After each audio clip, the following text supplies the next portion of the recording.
நம்ம ஸ்கூல் காலேஜ்லாம் படிக்கும்போது ஒருத்தன் இருப்பான். அவனுக்கு எல்லாமே தெரியும். ஸ்கூல்ல சரி, என்ன கேட்டாலும் பதில் சொல்லுவான். ஸ்போர்ட்ஸ்லயும் இருப்பான். நல்லா படிக்கவும் செய்வான். எல்லா மிஸ்ஸுக்கும் அவனை ரொம்ப பிடிக்கும். எல்லா சப்ஜெக்ட்லயும் அவன் தான் நல்ல மார்க் எடுப்பான். ஸ்கூல்ல ஃபர்ஸ்ட் ரேங்க் வருவான். ஸ்கூலுக்குள்ள நடக்கிற காம்படிஷன்ல என்ன காம்படிஷன் வச்சாலும் ஸ்போர்ட்ஸ்லயும் சரி, படிக்கிற விஷயத்துலயும் சரி, அவன் தான் ஃபர்ஸ்ட் பிரைஸ் வாங்குவான். இதே மாதிரி இருந்த ஒரு பையன் காலேஜ் போகும்போது வெளியில நிறைய பேர் பலவிதமான மக்களை பார்க்கும்போது கஷ்டப்படுறான், ஸ்ட்ரகிள் பண்றான். ஸ்கூல்ல அவன் ஒரு வட்டத்துக்குள்ள இருந்தனால அவனுக்கு எல்லா விஷயமும் தெரிஞ்சிருக்கு. காலேஜ்ல ஒரு வட்டத்துக்குள்ள இல்ல. வெளியில போகும்போது நிறைய விஷயத்த பாக்குறான், நிறைய பேருக்கிட்ட பேசுறான், நிறைய விஷயம் புது விஷயம் தெரிஞ்சிருக்கு. ஸ்கூல்ல எல்லாமே தெரிஞ்சுக்கிட்டு இருந்த பையனுக்கு காலேஜ் போகும்போது எல்லா விஷயமும் தெரியல. ஸோ இப்போ அந்த இடத்துல ரொம்ப ஸ்ட்ரகிள் பண்ணி அவனே லோவா ஃபீல் பண்ணிக்கிறான், அவனே டிப்ரெஸ் ஆகிக்கிறான். நமக்கு எதுவுமே தெரியல, நம்ம எல்லாமே தெரிஞ்சுக்கணும் அப்படின்னு டிப்ரெஸ் ஆகுறான். ஸோ இது யாருன்னு கேட்டீங்கன்னா இது வேற யாரும் இல்ல, அது நான் தான். என்னடா சொல்ற நீ அப்படியாடா அப்படின்னு கேட்டா, அது ஒரு காலம், அது ஒரு அழகிய காலம். அதே மாதிரிதான் அது ஒரு காலம். ஸோ வணக்கம் அண்ட் வெல்கம் டு இது நம்ம என்னப்பா பேசுவோமா podcast with me Abu Hasan. Computer ji அந்த இன்ட்ரோவை போட்டுருங்க. சிந்தித்து பேசு, சபையறிந்து பேசு, சமயம் அறிந்து பேசு, சான்றோர் மதிக்க பேசு, அன்பாக பேசு, அறிவாக பேசு, ஆன்றோர் மதிக்க பேசு, உண்மையை பேசு, ஊருக்காக பேசு, உருப்படியா பேசு, அக்கம் பக்கம் பார்த்து பேசு. ஸ்கூல் படிக்கும் போது நான் எப்படி இருந்தேன் அப்படின்னா, எனக்கும் ஒரு பையனுக்கு மட்டும்தான். என் கூட காம்படிட் பண்றது ஒரே பையனா மட்டும்தான் இருப்பான். ஒன்னு அவன் ஃபர்ஸ்ட் ரேங்க் எடுப்பான், இல்லை நான் ஃபர்ஸ்ட் ரேங்க் எடுப்பேன். இல்ல அவன் ஃபர்ஸ்ட் ரேங்க் எடுப்பான், இல்லை நான் ஃபர்ஸ்ட் ரேங்க் எடுப்பேன். ரேங்க் கார்டு கொடுக்கறதுக்கு முன்னாடியே சொல்லிடுவாங்க, இல்லை இவன் ஃபர்ஸ்ட் ரேங்காக இருப்பான், இல்லை இவன் ஃபர்ஸ்ட் ரேங்காக இருப்பான் அப்படின்னு சொல்லுவாங்க. அதே மாதிரி ஒரு ஸ்போர்ட்ஸ்ல பார்ட்டிசிபேட் பண்றோம் அப்படின்னா, அந்த ஸ்போர்ட்ஸ்ல நானும் அந்த பையனும் பார்ட்டிசிபேட் பண்றோம் அப்படின்னா, ஒன்னு இவன் ஜெயிப்பான், இல்லை இவன் ஜெயிப்பான் அப்படிங்கிற மாதிரி சொல்லிடுவாங்க. ஏன்னா அந்த ஸ்கூலுங்கிறது ஒரு சர்க்கிள், ஒரு குட்டியான ஒரு கிராமத்துக்குள்ள ஒரு கம்மியான மக்கள் இருக்கிற ஒரு ஊர்ல நாங்க படிச்சோம். ஸோ அப்படி இருக்கும் போது அந்த பையன் இல்ல நான் தான். எனக்கு என்ன தோணுது, நமக்கு எல்லாமே தெரியும், நம்ம டாப்பர், நம்ம நல்லா படிக்கிற பையன், நம்ம நல்ல பையன், எல்லா மிஸ்ஸுக்கும் என்னை ரொம்ப பிடிக்கும், ஸோ நான் ரொம்ப கிரேட், நான் ரொம்ப இன்டெலிஜென்ட் அப்படி நான் என்னையே நானே நினைச்சுக்கிட்டு இருந்தேன். அப்படி நினைக்கலாம், தப்பு இல்லை, அதுதான் நம்மளோட செல்ஃப் கான்ஃபிடன்ஸ் நான் சொல்லுவேன். பட் அதே பையன் ஒரு வெளியூர் சென்னை மாதிரி ஒரு சிட்டிக்கு காலேஜ் படிக்க வரான். காலேஜ் படிக்க வரும்போது அந்த பையன் பலவிதமான ஸ்டேட் பீப்புள்ஸை பார்க்குறான், பலவிதமான டிஸ்ட்ரிக்ட் பீப்புள்ஸை பார்க்குறான், வேற கண்ட்ரில இருந்து வந்து படிக்கிற பசங்களெல்லாம் பார்க்குறான். ஸோ அந்த பையன் பலவிதமான மக்கள், பலவிதமான பீப்புள், புதுவிதமான ஸ்டாஃப்ஸ் இவங்க எல்லாம் பார்க்கும்போது அந்த பையன் ஸ்கூல்ல என்ன நினச்சிக்கிட்டு இருந்திருக்கான், நமக்கு தான் எல்லாம் தெரியும், நமக்கு தெரியாதது எதுவுமே இல்லை, நம்ம நல்லா படிக்கிற பையன், நமக்கு எல்லாம் படித்தா சீக்கிரம் புரிஞ்சிடும் அப்படின்னு நினச்சிக்கிட்டு இருந்திருக்கான். பட் காலேஜ் வந்தோடனே தான் ரியாலிட்டி அவனுக்கு என்ன தெரியுது அப்படின்னா, நம்மளை விட இன்டெலிஜென்ட்டான பீப்புள் நிறைய பேர் இங்கே இருக்கிறாங்க, நமக்கு தெரியாத விஷயமும் இங்கே நிறைய இருக்கு அப்படிங்கிற ரியாலிட்டியை அவன் புரிஞ்சுக்கிறான். பட் அவனால் அதை அக்செப்ட் பண்ணிக்க முடியல. நமக்கு ஒரு விஷயம் தெரியலையா அப்படிங்கிறத அவனால் அக்செப்ட் பண்ணிக்க முடியல. ஆனால் இன்னொரு மனதை சொல்லுது அதுதான் ரியாலிட்டி, அதை அக்செப்ட் பண்ணி தான் ஆகணும்னு அவனுக்கு சொல்லுது.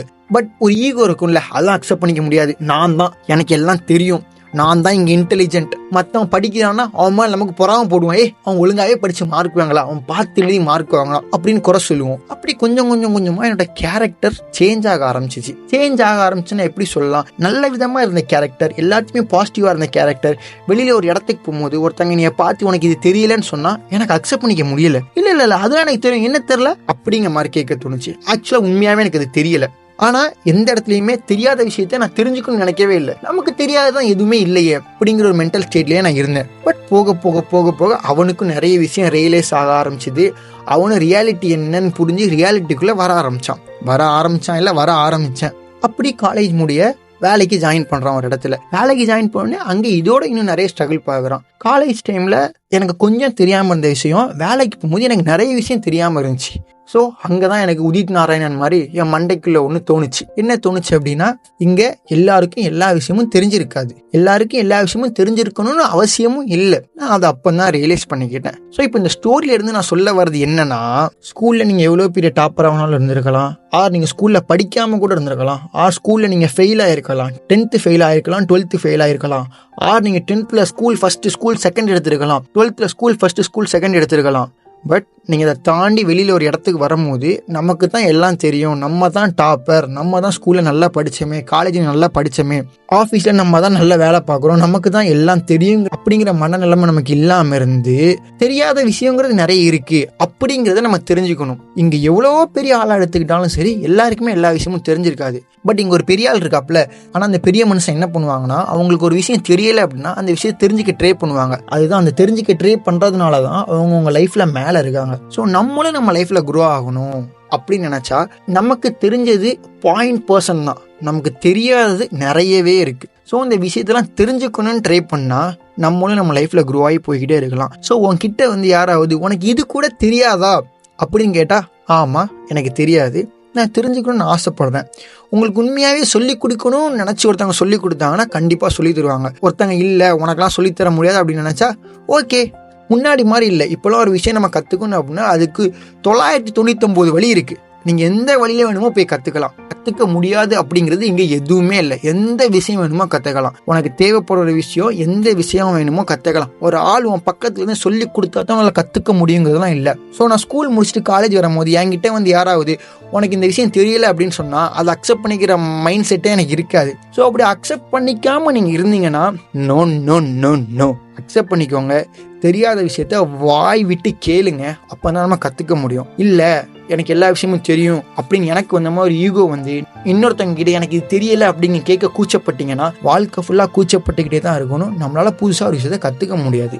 உங்களுக்கு ஒரு புதுசாக ஒரு விஷயம் கற்றுக்கணும் அப்படின்னா தெரியலனா யாராக இருந்தாலும் சரி, 5 வயசு குழந்தையாக இருந்தாலும் சரி, 50 வயசு ஆட்களாக இருந்தாலும் சரி, 70 வயசு ஆட்களாக இருந்தாலும் சரி, தெரியலனா போய் தெரியல அப்படின்னு கேளுங்க. உனக்கு ஏ தெரிஞ்சிருக்கும், உன் பக்கத்தில் இருக்கவங்களுக்கு பி தெரிஞ்சிருக்கும், உனக்கு பின்னாடி இருக்கவங்களுக்கு இசட் தெரிஞ்சிருக்கும். ஆனால் உனக்கு ஏ மட்டும்தான் தெரியும். அப்போ உனக்கு பி தெரியும்னா நீ என்ன பண்ணணும்? உன் பக்கத்தில் இருக்க பர்சன் கிட்ட போய் கேட்கணும். அப்போ தான் அவங்க பின்னு சொல்லி தருவாங்க. உனக்கு பின்னாடி இருக்க பர்சன் கிட்ட கேட்டால் அவங்க இசட் அப்படிங்கிறத சொல்லி தருவாங்க. ஸோ இதே மாதிரி தான் உங்களுக்கு ஒரு விஷயம் தெரியல அப்படின்னா கூச்சப்படாமல் வெக்கப்படாமல் யோசிக்காமல் ஒருத்தங்கள்ட்ட வாய் விட்டு கேளுங்க.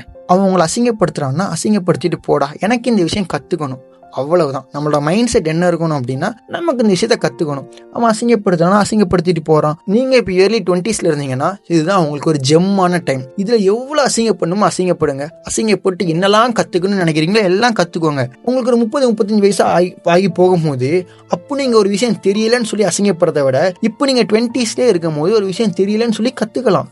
தப்பு இல்லை. உங்களோட வயசில் பெரிய ஆள் கிட்ட தான் போய் கேட்கணும் அப்படின்னு இல்லை. இப்போலாம் நம்மளோட வயசில் பெரிய ஆட்களுக்கு தெரியாத நிறைய விஷயம் நம்மளோட சின்ன பசங்களுக்கு நிறைய பேருக்கு தெரிஞ்சிருக்கு. இல்லை நான் ஒரு மேல் ஸ்டாஃப்ஸ்கிட்ட, மேல் எம்ப்ளாயிட்ட, மேல் கொலீக்கிட்ட மட்டும்தான் டவுட்டு கேட்பேன் அப்படின்னு இருக்காம, பெண்ணாக இருந்தால் என்ன, உமனாக இருந்தால் என்ன, அவளும் ஒரு மனித பிறவி தானே, அவங்கள்ட்ட நம்ம கேட்கலாமே. ஒரு பொண்ணுகிட்ட போய் நான் எப்படி டவுட்டு கேட்பேன்? நீ என்கிட்ட பொண்ணுகிட்ட போய் டவுட் கேட்க சொல்றியா? ஒரு பொண்ணுகிட்ட கேட்டு தான் எனக்கு ஒரு டவுட் கிளியர் ஆகும்னா அப்படிப்பட்ட டவுட்டே எனக்கு கிளியர் ஆக வேண்டாம் அப்படி நீங்கள் நினச்சிங்கன்னா கண்டிப்பாக சொல்கிறேன், கடைசி வரை உங்களால் டவுட் கிளியர் பண்ணவே முடியாது. பொண்ணோ பையனோ, சின்ன பையனோ பெரிய ஆளோ, உங்களுக்கு அது வேணும் அப்படின்னா நம்ம அதை தாராளமாக போய் கேட்கலாம். யோசிக்காமல், ரொம்ப உங்களை குழப்பிக்காமல், நம்மளை பற்றி யாரும் எதுவும் நினச்சிருவாங்களோ அப்படின்னு நினைக்காம தைரியமாக போய் கேளுங்க. தைரியமாக போய் கேளுங்க. நீங்கள் வாய் விட்டு எனக்கு இது தெரில சொல்லித்த அப்படின்னு கேட்டிங்கன்னா இப்போ இருக்கிற யாருமே சொல்லித்தர மாட்டேன்னு சொல்ல மாட்டாங்க. அவங்கள கூப்பிட்டு பக்கத்தில் உட்கார வச்சு கண்டிப்பாக சொல்லி தருவாங்க. அப்படி சொல்லித்தரதுக்கு உங்களுக்கு ஒரு ஆள் இருந்தாங்கன்னா யூஆர் சோ லக்கி. ஸோ இனி உங்ககிட்ட யாரும் உனக்கு இது கூடவா தெரியாது அப்படின்னு கேட்டால், ஆமாம் தெரியாது, இப்போதைக்கு என்ன, உன்னால் எனக்கு சொல்லித்தர முடியுமா, உனக்கு அது தெரியும்ல, எனக்கு அப்படி சொல்லிக் கொடு அப்படின்னு சொல்லிட்டு நம்ம போய்கிட்டே இருக்கலாம். தெரியாத நிறைய விஷயத்தை தெரிஞ்சுக்கலாம். இந்த உலகம் ரொம்ப பெருசு, நமக்கு தெரியாமல் நிறைய விஷயம் இருக்குது, நம்ம எல்லாத்தையும் தெரிஞ்சுப்போம். ஸோ இந்த எபிசோடு உங்களுக்கு பிடிச்சிருந்துச்சுன்னா மறக்காமல் ஃபாலோ பண்ணிடுங்க. எபிசோடை நிறைய பேர் கேட்குறீங்க, ஆனால் பாதி பேர் ஃபாலோ பண்ணாமல் கேட்குறீங்க, எனக்கு கஷ்டமாக இருக்குது. ஸோ கேட்குற எல்லாருமே மறக்காமல் நம்ம என்னப்பா பேசுவோமா பாட்காஸ்ட்டை ஃபாலோ பண்ணிடுங்க. அப்படியே கீழே டிஸ்கிரிப்ஷனில் என்னோட இன்ஸ்டாகிராம் ஐடி கொடுக்குறேன். உங்களுக்கு என்கிட்ட இதை பற்றி பேசு, அதை பற்றி பேசு, இந்த எபிசோட் பற்றி பேசு, இந்த டாபிக் பற்றி பேசு, அந்த டாபிக் பற்றி பேசு அப்படின்னு சொல்லணும்னு நினச்சிங்கன்னா மறக்காமல் இன்ஸ்டாகிராம் ஐடியில் நீங்கள் சொல்லலாம். கீழே என்னோட இன்ஸ்டாகிராம் ஐடி கொடுக்குறேன். இப்போ நம்ம என்னப்பா பேசுவோமா podcast Spotify, Amazon music, Google podcast, JioSaavn அப்படிங்கிற எல்லா பிளாட்ஃபார்ம்லையும் வருது. நீங்கள் எங்கே கேட்டாலும் சரி மறக்காமல் நம்ம என்னப்பா பேசுவோமா பாட்காஸ்ட்டை ஃபாலோ பண்ணிடுங்க. ஸோ உங்களை அடுத்து சூப்பர் டூப்பர் கான்டென்ட்டில் உங்களை பார்க்குறேன். அதுவரை டாடா, பாய், see you.